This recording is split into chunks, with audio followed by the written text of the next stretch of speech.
এ শহর বড় আছে না। হ্যালো। দেখো রঞ্জিত, আমি তোমার সাথে আর এই সম্পর্কে থাকতে পারছি না। কেন, হঠাৎ এমন কি হলো?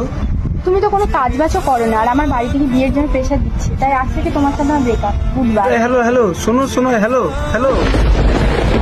চেনা নামে তার কেন আর ডাকে না মা। ভাই এই ওটা রঞ্জিত না? হ্যাঁ হ্যাঁ রঞ্জিত তো ওটা। চোখে খুঁজে যা। এটা তুই কি করতে যাচ্ছিলিস? ছেড়ে দাও দাদা আমাকে, আমি আর এই জীবন রাখতে চাই।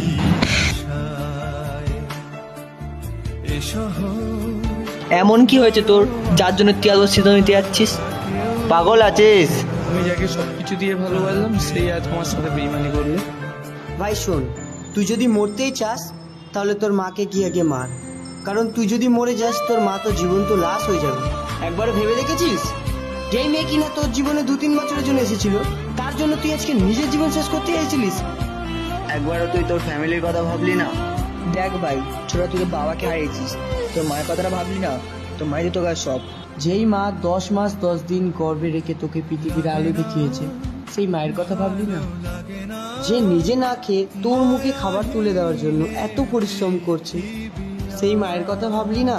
হ্যাঁ দাদা, আজ আমি অনেক বড় ভুল করতে যাচ্ছিলাম, তোমরা আমায় 2 চোখ খুলে দিলে, আমায় করে দাও। আরে পাগল, ক্ষমা করার আমরা কেউ না। ক্ষমা যদি চাইতেই হয় তাহলে মায়ের কাছে গিয়ে একমাত্র সেই পারবে তোকে ক্ষমা করতে, বুঝলি?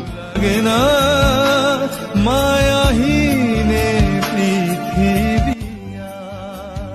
এই পৃথিবীতে স্বার্থ ছাড়া যদি কেউ ভালোবেসে থাকে একমাত্র বাবা মাই।